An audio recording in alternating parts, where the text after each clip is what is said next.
সরকারের পিছনে গেলে একটা মরদেহ পাঠাইতে অনেক দুর্ভোগ পোহাতে অনেক দিন লেগে যায়, 1 মাসের মতো দেখা যায় কোনো কোনো সময় মর্গে পড়ে থাকে।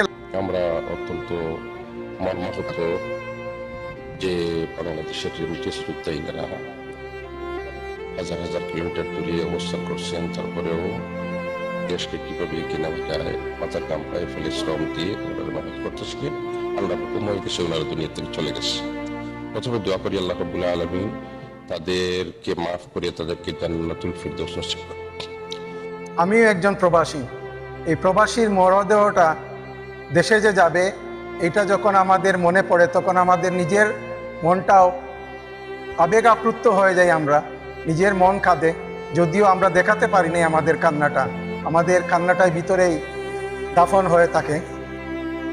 আমরা প্রবাসে যারা আসি, প্রবাসে যখনই আসি আমরা আসি কিন্তু কি জন্য প্রবাসে আসি? আমরা আমাদের পরিবার পরিজনের একটু দুঃখ দুর্দশা লাঘব করার উদ্দেশ্যে, স্বাবলম্বী করার জন্য। কিন্তু আমরা যখনই প্রবাসী হই, আমরা যখন আবার প্রবাস থেকে দেশে যাই, তারপরেও আমরা প্রবাসী থেকে যাই। মারার পরেও আমরা এই প্রবাসী, আমাদের নামকরণই হয়ে যায় প্রবাসী। সর্বপ্রথমই আমি তাদের আত্মার মাগফিরাত কামনা করি। আর ওদের এই ব্যাপারে আমরা যতটুকু চেষ্টা করেছি, আলহামদুলিল্লাহ আমি বলবো খুব দ্রুতই আমাদের এই লাশগুলা দেশে প্রেরণ করতে আমরা সক্ষম হয়েছি। আমাদের সাথে সহযোগিতা করেছে। প্রথম যে 5টি লাশ মৃত্যুবরণ করেছিলেন ওনারা সড়ক দুর্ঘটনায়, এই 5টি লাশ দেশে পৌঁছানোর উদ্দেশ্যে আমাদেরকে দূতাবাস খুব বেশি সহযোগিতা করেছে, বাংলাদেশ সরকারও সহযোগিতা করেছেন। আর বিদ্যুৎ স্পর্শ হয়ে যে লাশটি যে ভাই আমাদের মারা গেছিল, ওনাকে আমরা অবশ্য পরে আর আমরা সরকারের পিছনে আর যাইনি। আমরা দেখলাম সরকারের পিছনে গেলে একটা মরদেহ পাঠাইতে অনেক দুর্ভোগ পোহাতে অনেক দিন লেগে যায়, 1 মাসের মতো দেখা যায় কোনো কোনো সময় মর্গে পড়ে থাকে লাশটা। তাই আমরা ওনার পরিবার পরিজনের দিকে চেয়ে আমরা আর ওইদিকে না গিয়ে আমরা জালালাবাদ অ্যাসোসিয়েশনের পক্ষ থেকে খুব দ্রুত একই সাথে ওই দিনেই আমরা 6টা লাশ দেশে প্রেরণ করতে আলহামদুলিল্লাহ সক্ষম হয়েছি। তার জন্য আমি কাতারে বসবাসরত জালালাবাদ অ্যাসোসিয়েশনের এবং বৃহত্তর সিলেটের যারা আছেন সবাইকে আমি কাতার জালালাবাদের সভাপতি হিসাবে সবাইকে ধন্যবাদ ও কৃতজ্ঞতা জানাই। এই যে আপনি যখন মেডিকেল মর্গে গিয়েছেন, এই যে তরতাজা 6টি প্রবাসী মরদেহ দেখেছেন, তখন আসলে আপনার সেই আবেগটা, অনুভূতিটা কিরকম হয়েছে?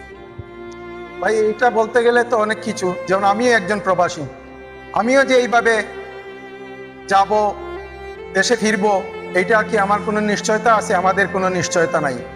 বা আমাদের অন্যান্য যারা ভাই আছেন কাতারে বসবাস করতেছেন, 4.5 লক্ষ বাংলাদেশি আমরা এখানে আছি, আমার বৃহত্তর সিলেটের লক্ষাধিকের উপরে আছে।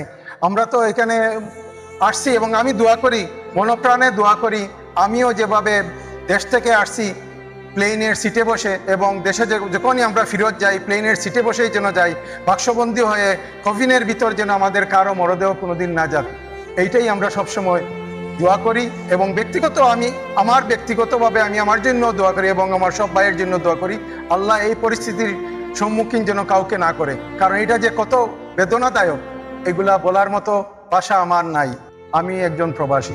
আমরা চেষ্টা করি সবাইকেই সাহায্য সহযোগিতার হাত বাড়িয়ে দেওয়ার জন্য। যদিও আপনি জানেন এখন বর্তমানে কাতারের কাজকর্মের দিক দিয়ে আমরা সবাই কিন্তু এত বেশি স্বাবলম্বী নয়। আমরা জালালাবাদ অ্যাসোসিয়েশন করি কি জন্য? একটা সামাজিক সংগঠন, যে জালালাবাদের জন্ম হয়েছিল আজ থেকে 79 বছর পূর্বে, 1948 সনে।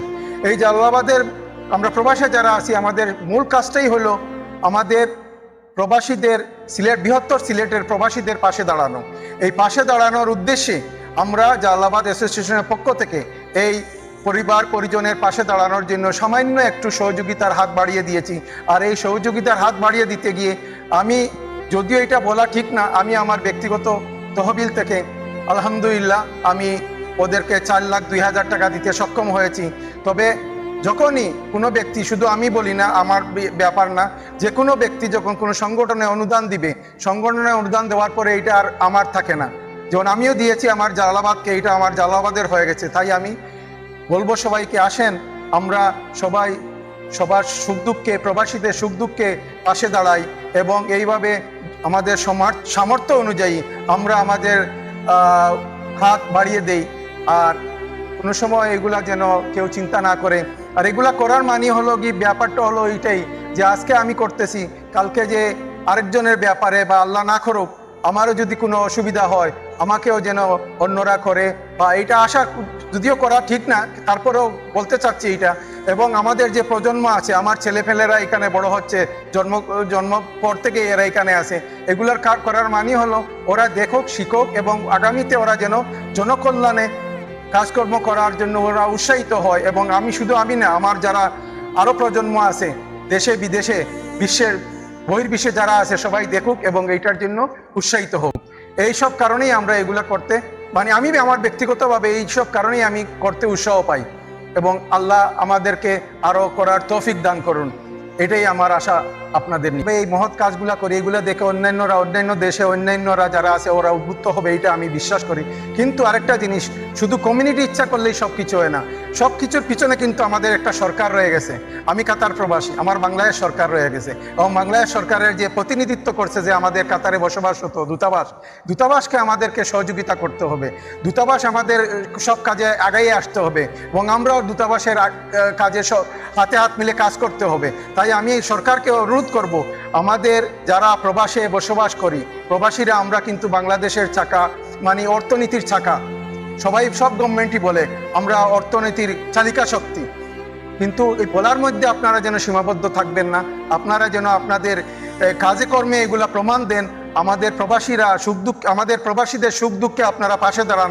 আমরা রেমিটেন্স পাঠাই, ঠিক আছে, রেমিটেন্স পাঠাই আমরা ব্যাংকের মাধ্যমে, আমাদের রেমিটেন্স যোদ্ধাদেরকে আপনারা ব্যাংক হিসাবে গণ্য করবেন না, আমাদেরকে একজন মানুষ হিসাবে গণ্য করবেন, এবং আমাদের অধিকার আপনারা চেষ্টা করবেন আমাদের অধিকার আদায় করার জন্য। সরকারকে আমি অনুরোধ করব, প্রবাসীদের ন্যায্য অধিকার আপনারা দান করুন, এবং প্রবাসী যেন মৃত্যুর পূর্বে যতক্ষণ পর্যন্ত সে রেমিটেন্স প্রেরণ করতেছে দেশে, ততক্ষণ পর্যন্ত তাকে মূল্যায়ন করবেন যে রেমিটেন্স যোদ্ধা, আর মরার পরে আপনারা মূল্যায়ন করবেন না, এটা হয় না। আমরা কিন্তু এই জায়গায় সবচেয়ে বেশি আশা হতো আমাদেরকে আপনারা মূল্যায়ন করেন, ইনশাআল্লাহ আমাদের দেশ এগিয়ে যাবে।